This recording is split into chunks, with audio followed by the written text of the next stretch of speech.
Hey, Thomas Allen with In-Fisherman here. I'm going to give you a quick tip about storing your motor. When I drive down the road, and I've driven across the country several times pulling this boat and other boats, and you wouldn't believe the number of times I see motors improperly stored.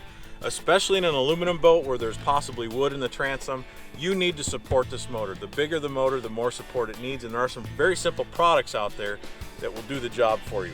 Let's start right here. These are turn blocks. And you see I've got these little wedge guys like this that go on the hydraulic shaft that steers the motor.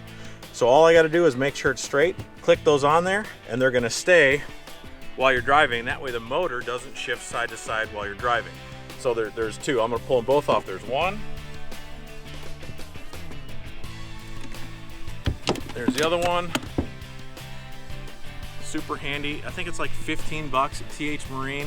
Very simple product, it's worth to have. And again, if you have a big motor, you want to add life to your transom and the steering mechanism, you've got to put these on. I can't overemphasize that. Now let's talk about how we support the motor.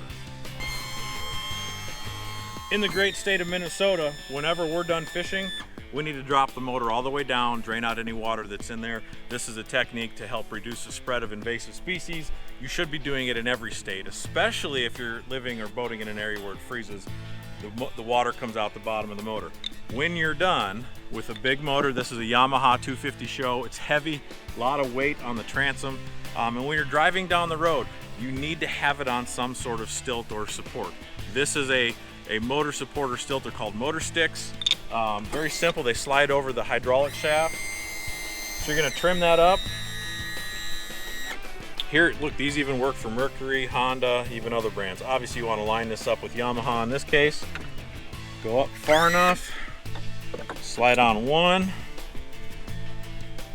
slide on the second one, okay? Now before we do that, I've seen so many motors trimmed up like this when people are driving down the road. The shafts are exposed. It's not a good practice. You need to cover up those shafts and protect them, but also that stops the motor where it's balanced on the back of your boat. This is going to extend the life of your transom. It's going to extend the life of the mechanism, the steering, and all the cables that come out of the motor. It's just a no-brainer. This is how you take care of your Yamaha. This is how you take care of your Mercury, any outboard motor. I don't care how big the motor is. Get some type of support for your transom and some type of mechanism to keep your motor from turning side to side while you're traveling. You're going to get a lot more life out of it that way. Hey, thanks for being here. Click on the subscribe button, and we'll see you in the next video.